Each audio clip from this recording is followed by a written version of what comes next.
Welcome, everybody. Thank you so much for coming to this webinar, and happy AI Literacy Day. There are events happening all across the country and around the world, so we're very excited to be participating in this. As part of the celebration, we are presenting a live professional development series on AI literacy, and you can go to ailiteracyday.org/synchronous-pd for the full schedule. I will share that link in the chat. So throughout the day, you'll have the chance to do a deep dive into the future of technology alongside leading experts. And so for this webinar, we have Dr. Allison Scott, who is the CEO of the Kapor Foundation. She will be discussing AI and tech justice for K12 education. She will be covering issues related to algorithmic bias, ethical AI, data privacy, mitigating the harms of technologies on individuals and communities, and furthering our understanding about why this type of literacy is so critical for our young people. So if you have any questions throughout the presentation, please add them into the chat and then we will address them at the end. Welcome, Dr. Scott. Thank you so much for being here. We're very excited to have you, and take it away. Thank you so much, and happy AI Literacy Day. Thank you all so much for joining, and thanks for dropping into the chat where you're joining from. We have quite a diverse range, which is awesome to see that there's such enthusiasm for AI literacy. So I am thrilled to be here to discuss a little bit about our concepts related to tech justice in AI literacy.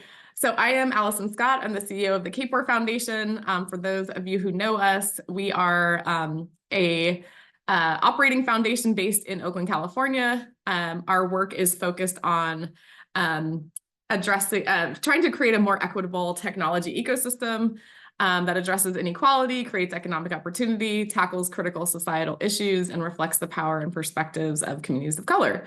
So we do our work through a variety of different strategies, including we conduct research, we make strategic grants, we support policy change, and we also invest in new ideas and through entrepreneurs and funds. One of our longstanding areas of focus has been computer science equity. And more recently, we have become very interested in the topic of AI literacy for reasons that I will continue to explain. So before I continue on, I just wanted to give a shout out to my colleague Shana White, who's actually in DC doing another set of activities for AI Literacy Day, but she was instrumental in creating the guide that I'll be referencing throughout the presentation. And she is a phenomenal former computer science educator and is now leading our work in CS equity at the foundation. So for our agenda today, I'd like to start by just giving a little bit of an overview of the AI landscape. And perhaps what I should say here as well is that I come from an education background, an education and research background, and I am not a technologist, but I have become very interested in the topics. I continue to learn. So hopefully, and I know how intimidating the topics can be. So hopefully we'll present this set of concepts in a way that can be both interesting and also approachable for folks from a variety of different backgrounds. Then we'll talk about our approach related to justice-centered AI literacy. We'll provide a couple examples of interrogation topics. And then would love to have as much interaction as we can in this virtual setting through the chat or through Q&A to get your feedback about topics that you see that are of interest, ways that you think you can integrate these topics into classrooms and across disciplines and subject areas, and hopefully just have a robust conversation.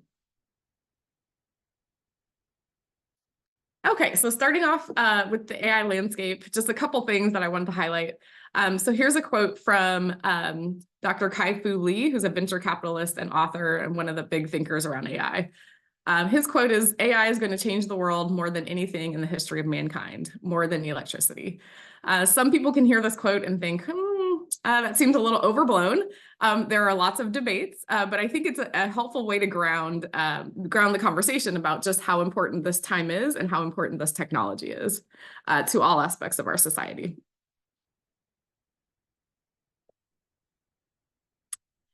So two different things that I thought would be helpful to highlight just in terms of like where we are in the AI landscape.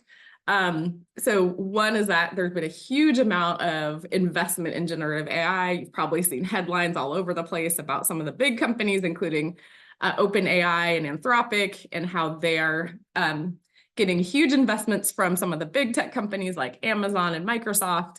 But as you can see from the chart on the right, this is from the Artificial Intelligence Index report from Stanford HAI.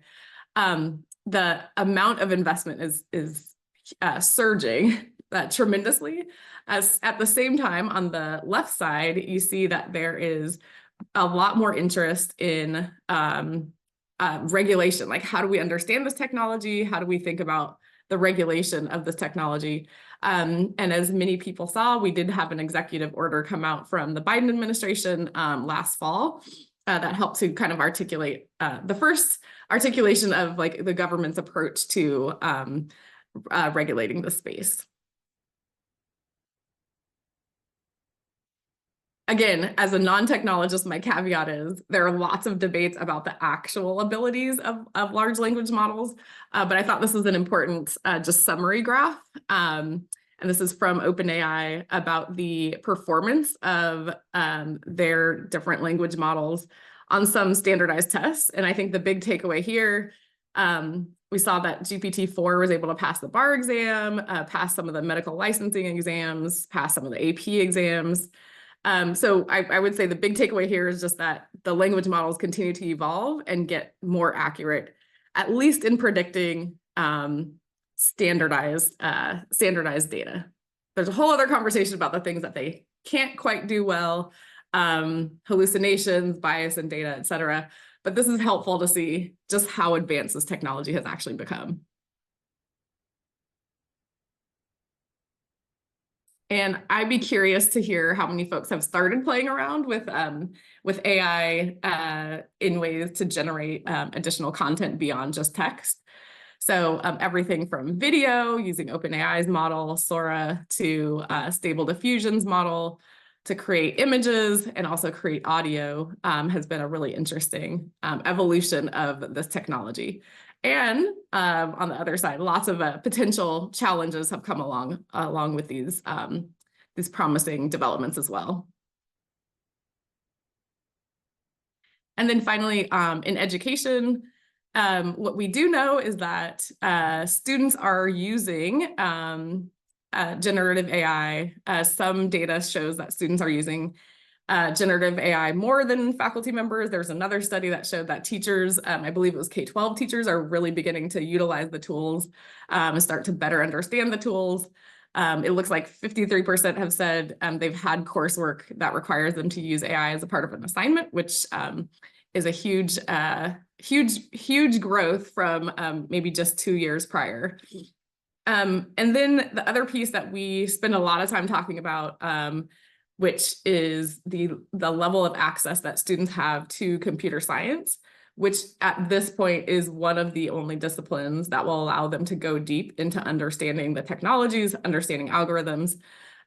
We argue that we should be integrating across all subject areas, but for now we know that students still lack access to computer science across the country. So just a little bit less than 60% of all high schools offer CS. And there are significant disparities by race and in participation by gender as well as income.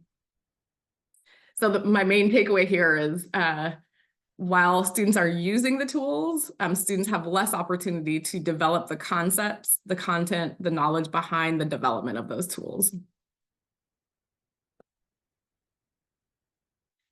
So a couple of the benefits and opportunities, we've probably seen some of these headlines about some of the ways, not overhyped ways, but some of the examples of how generative AI and artificial intelligence is helping to evolve our disease detection, drug development, AI in education to support multilingual students in learning English, as well as AI in agriculture. So lots of promising opportunities for harnessing this technology for the potential of solving like really complex and entrenched problems in our society. And at the same time, something that we've been focused a lot on is the myriad of challenges and risks associated with this technology. So everything from the implications on teen girls' mental health from social media algorithms to the potential economic trends, the potential economic shifts that might happen when workers might be displaced through automation as the technologies continue to evolve, to the climate impacts, to mis and disinformation, to the ability for those tools that can make audio to replicate voices, and then our inability to be able to determine if those voices are accurate or if they are not. There was just a study out recently about the assessing the ability of the major platforms to detect AI-generated content, and the headline was that they all failed miserably. And then similarly on how the AI models are developed and trained, and what that means for privacy, data, copyright infringement, et cetera. One of the things that we're most concerned about as we think about not just the risks overall, but the risks that impact specific communities and communities that many times have been most marginalized through previous generations. So I thought this headline was very interesting. So federal regulators call AI discrimination a new civil rights frontier. Some of the examples of things that we've seen at the intersection of AI and racial and social justice. I'm not sure how many of you all know of Dr. Joy Buolamwini, who's on the left. Her amazing research, I believe when she was a doctoral student or a postdoc at MIT, demonstrated the inability of facial recognition software to accurately detect darker skinned faces, and then the implications that then has for things like the gentleman on the right, who was wrongly accused of committing a crime based on facial recognition technology utilized by a police department. So both bias in the algorithms and then very real implications in individuals' lives. Similarly, in the mortgage lending space, people of color, I believe it was Black, Latinx, and Asian, were much less likely to be approved for loans, for home loans, which again has significant implications on their economic outcomes. Medical algorithms, which were trained on previous data sources that also had inherent biases in them, were less likely to predict or to suggest treatments for specific groups. So lots of challenges in using the technologies, the technologies, understanding the biases in the underlying data sets. And then one of the pieces that we also do at the Kapor Center is we're following on the tech policy side. So there is an ongoing lawsuit against YouTube, Facebook, Reddit about their role in their algorithms helping to radicalize folks with a variety of different perspectives, but in this particular case, the mass shooter in Buffalo who targeted African-American citizens. So with this background, what we have been focused on over the last year or so has been, how do we advance a justice-centered approach to AI literacy? And I'll talk a little bit more about what we mean by that. So I love this quote from Dr. Alondra Nelson. If you don't know of her work, she's amazing. She was the former acting director of the White House Office of Science and Tech Policy, and she was one of the authors of the AI Bill of Rights that came out before the executive order. So highly recommend to check that out. What she says is that although AI systems are powerful, they remain tools made by humans, and their uses are not preordained. Their effects are not inevitable. So I think what I take away from this quote is, we still have the opportunity to create the guardrails that we want to create, to develop the perspectives that we want to create about how to best utilize these tools, when to utilize these tools, what new tools to develop, what problems that we want to solve in the future. So I think that's an optimistic way to approach the space.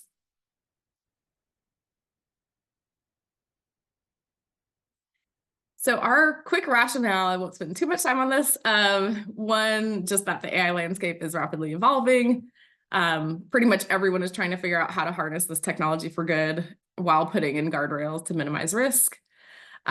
We believe the K-16, education space will be essential to ensuring students are prepared for this new frontier.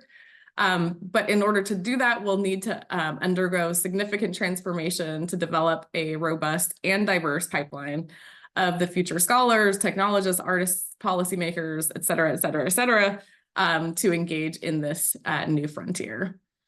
And so we also believe then a bold new vision is needed to transform the ways we're preparing students for the tech and AI-driven future, while we ensure that equity, justice, and ethics are at the core.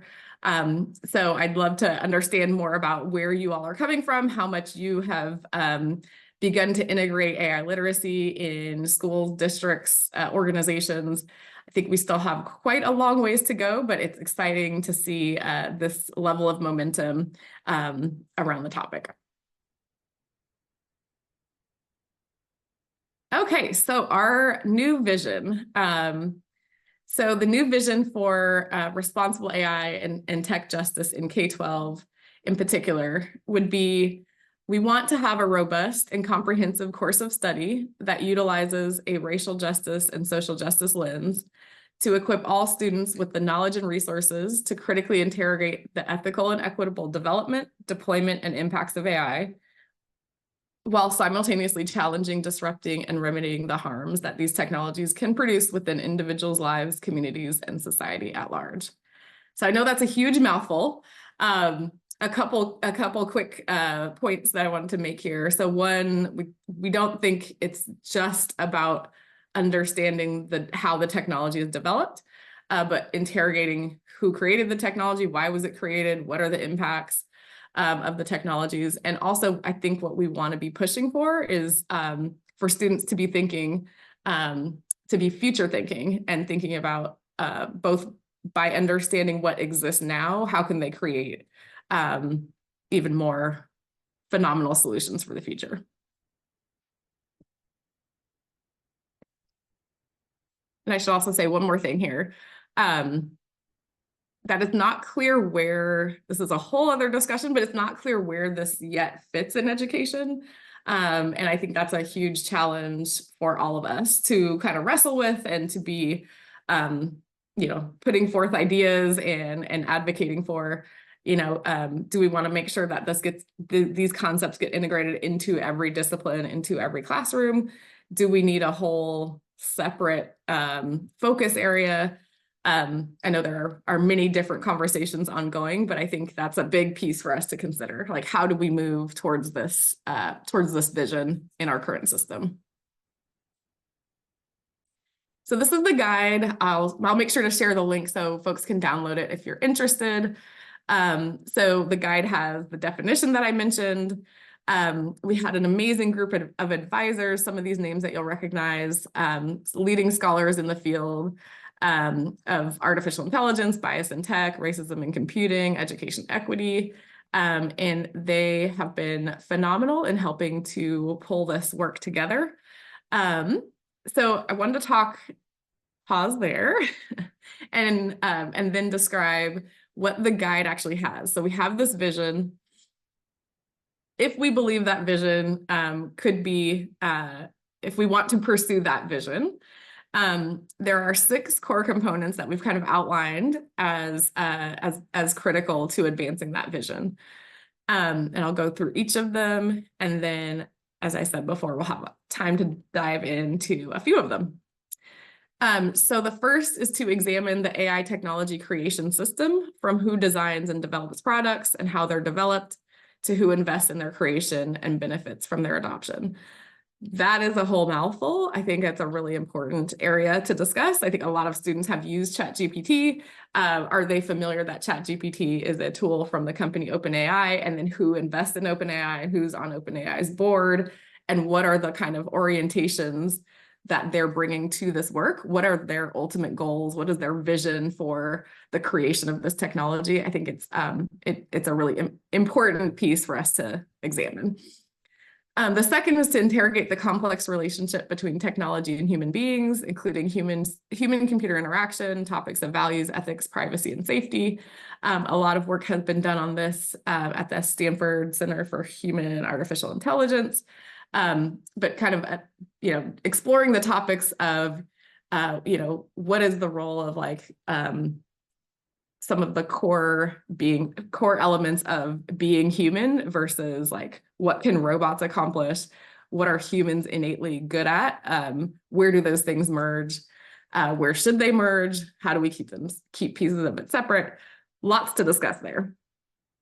The third is to explore the impacts and implications of AI technologies on society, including the positive benefits, the negative consequences, and the perpetuation of exclusion, marginalization, and inequality. I think there's a lot of overlaps here for something like the ethnic studies requirement here in the state of California.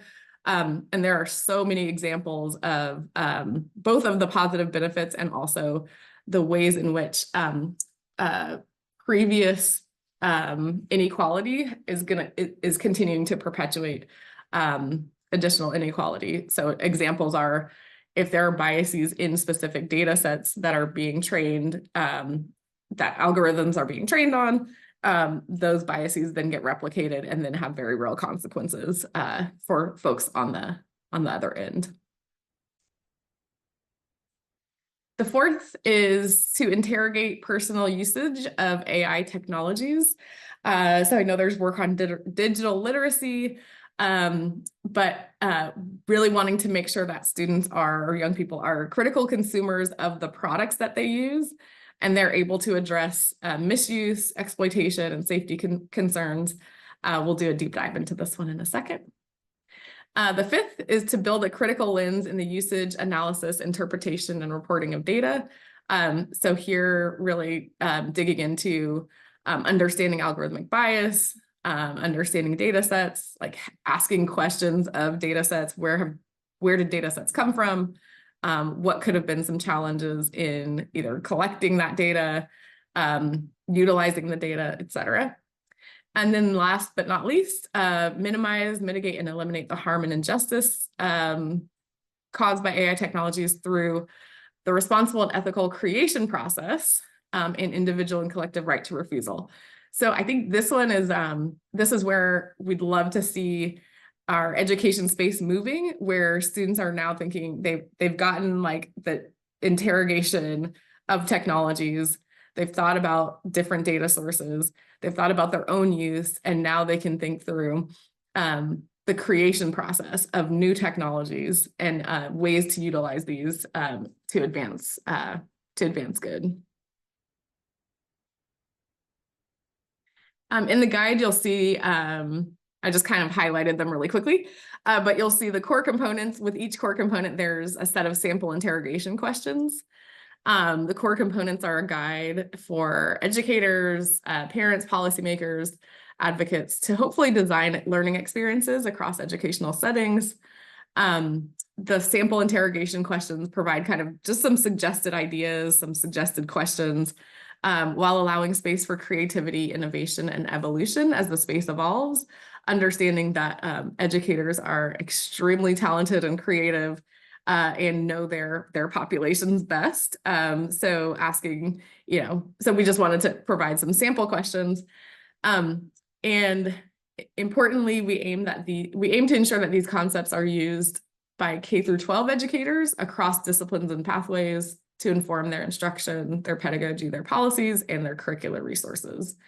I should also add that a lot of these concepts kind of naturally are more geared towards middle and high school. But my colleague Shana is actually working on a set of interrogation questions specifically focused on elementary, so we can translate these concepts even to the K-5 space.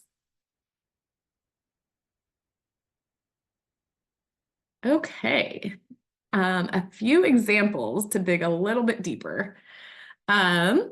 So as we talked about building a critical lens in the usage, analysis, interpretation, and reporting of data, Here are just a couple examples. There are a million different examples that could be pulled from and brought into different lessons. One is your personal information is probably being used to train generative AI models. So a deep dive into where is the data coming from that that LLMs are using to train their models.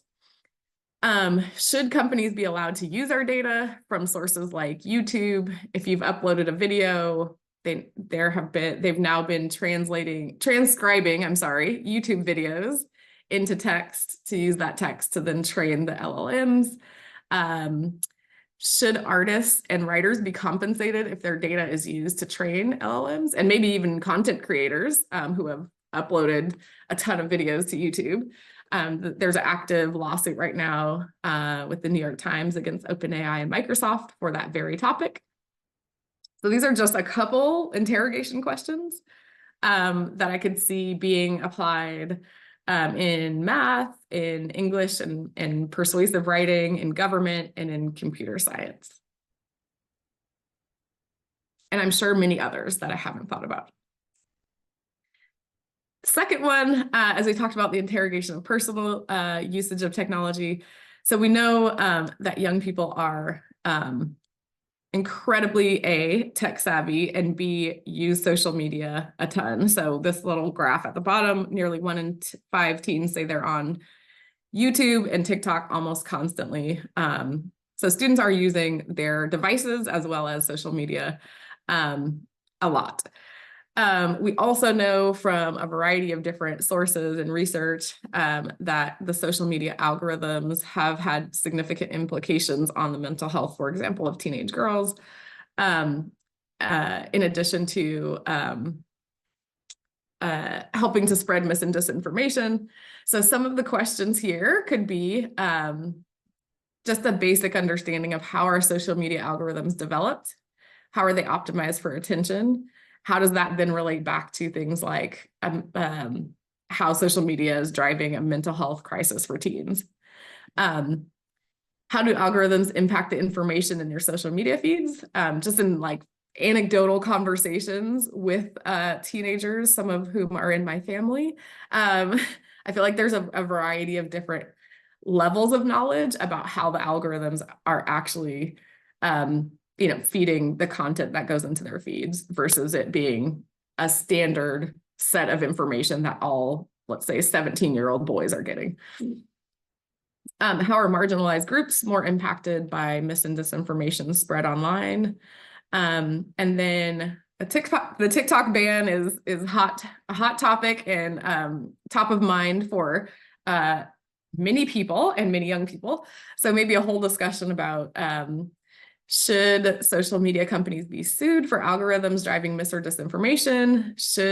What does a TikTok ban mean? Why would TikTok be banned? What does that actually, I didn't even put that here. What does our affiliation with China have to do with our perspective about this particular company? And is this particular company any better or worse than any of the companies that currently operate out of the United States? So potential areas of content integration, digital literacy, English, writing, law, ethnic studies, history. I put law, that should say government. I don't think we have any law courses.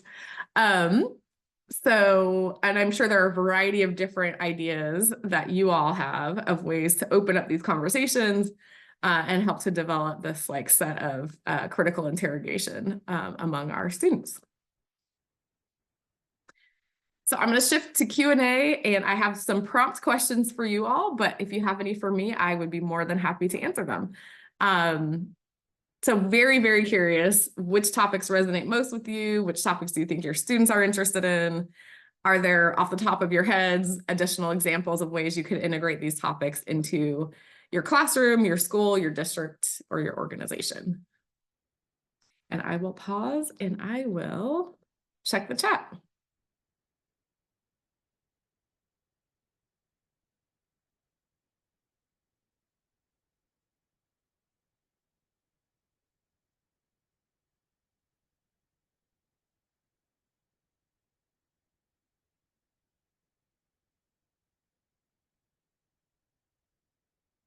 Scott, I think that's a great question. How many companies use r/student data?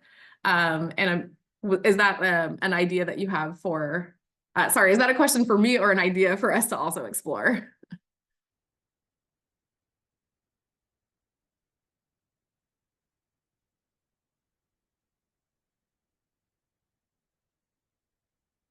Yes, absolutely.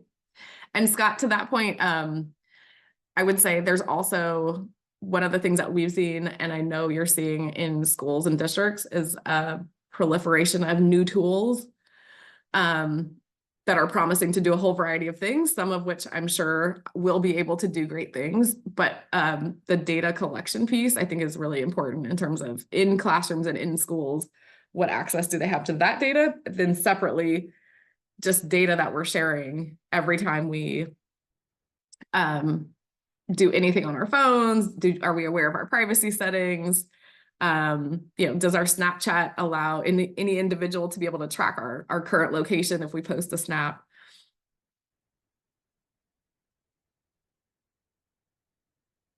Okay, the part about AI being misused to wrongfully convict reminds me of, yes, Chelsea, that is another fantastic book. And definitely one of the leaders in the field. And so like that could be another opportunity to bring in either that book or like pieces of that book to have a broader conversation. And I think not only young people, but I think after having done enough of these presentations, I think a lot of adults just aren't aware of some of the ways in which AI is being used to wrongfully convict folks. There was a recent story. There was a recent another recent example out of Detroit, I believe, where an 8-month pregnant woman was jailed for falsely. And what's interesting is when you go back, it's very hard to prove that that was not you. And then, when you go back to the police department, they're like, well, this is what the tool told us. This is what the algorithm told us. And they don't necessarily understand the algorithms or the data that went into training the algorithms either.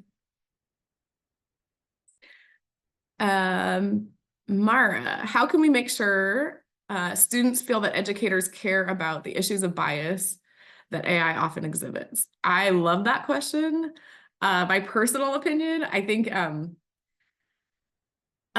which is kind of why we frame all of this in like a justice-centered perspective, is I think starting with those issues first. I think a lot of students care a lot about those topics in particular. And I think starting there as opposed to starting with, like what's an algorithm? How do you train an algorithm? What are the data sources? I think that could be a way to get them, to get students deeply engaged in the topic. Just my opinion. We have stopped, Seema, we have stopped focusing on the AI tools and have been focusing on embedding your guide with existing units. Fantastic. That's so great to hear. Thank you. I would love to hear how it's going. Stephen, all of these areas are of concern, but in particular, I worry about access to tools and education around these issues. Exactly.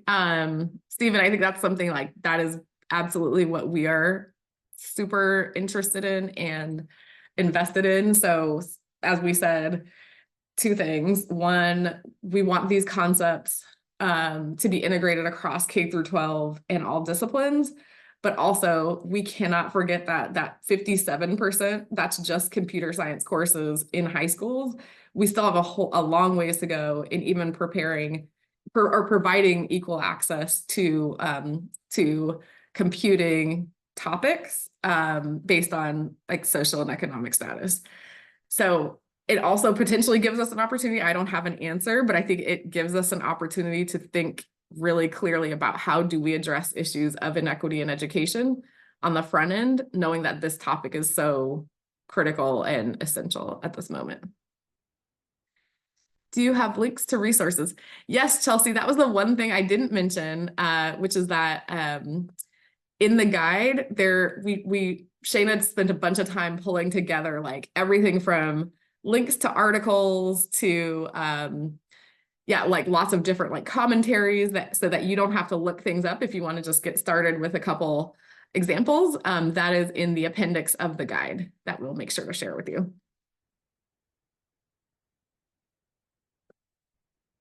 And SEMA, it's going well, but slow and steady. Students are engaged with learning about these big tech companies, their motives, and exposing more students to CS and engineering for all students. Exactly. I think that's fascinating. Thank you so much for sharing. I'm really excited to learn more about how it's going and the things in particular that are resonating with students. One quick anecdote about exposing more students to CS and engineering, and it was a previous comment too about talking about issues of bias, is I think one of the mistakes of advancing computer science work, which I've been a part of the broadening CS community, so I can take some of the blame too, was focusing on the content and like trying to get more students into these courses to develop understanding of the content, as opposed to like these broader, what are the societal implications of all of these topics? And I think that's something that as we know, resonates with a lot more students. Okay, Raphael. The topic of AI and racial bias, I think there's a perception that technology is objective, but like you brought up, tech is designed by humans with bias. Yes, Ruha Benjamin is another fantastic book that I highly recommend. That is listed in the in our appendix as well, and a great book to share with your students as well.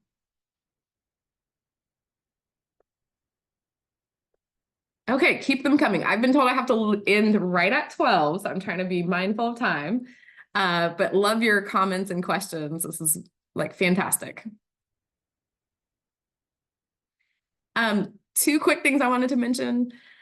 We have a new RFP that's out, that's live. Applications are due at the end of this month, so you still have time to get it in. What we're really interested in is like, we can put out the concepts, but you all are the educators with all of the knowledge of how this, when the rubber meets the road, like how to apply this in classrooms and schools and districts. And so we have an RFP for implementation. So just propose some new ideas, resources, projects that can articulate these core components. And we are just trying to kind of learn collaboratively about how these concepts can be adopted across subjects and across grade bands.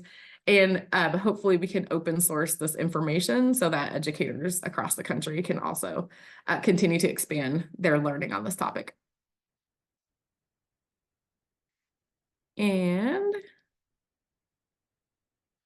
5 minutes, thank you. Okay, so this is my kind of my ending quote. So I think to realize the promise of AI to advance humanity, which is where a lot of the conversation is, and especially a lot of the conversation in the tech ecosystem, we also have to put that and address the longstanding injustice and inequality that we see. We must equip all students with the skills to interrogate existing technologies and encourage the creativity necessary to design more equitable tools and solutions. So we don't just want students who are highly critical. We do want them to be highly critical. We also want them to be thinking about how can they create more equitable tools and solutions for our future.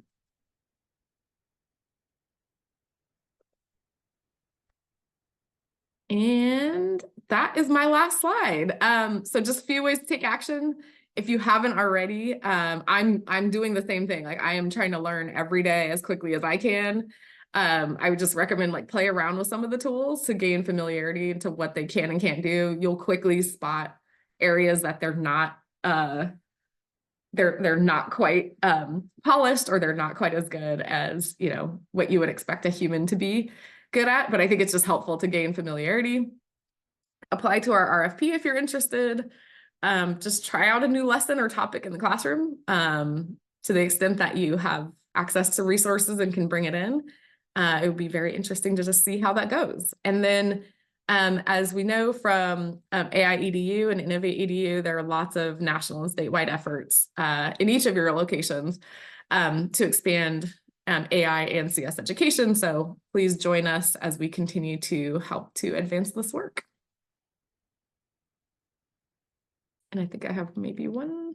Amazing. Thank you so much. How do we get the PDF link? Okay, I got to make sure we get the link in here. Yeah, we will make sure that all of the resources and this recording will be emailed to all the registrants, so look out for that next week. Dr. Scott, thank you so much. What an incredible presentation, super fascinating, lots for us to think about. So thank you everybody for joining. And Thank you so much. yeah, happy AI Thanks Literacy you everyone Day. for joining. Thank you.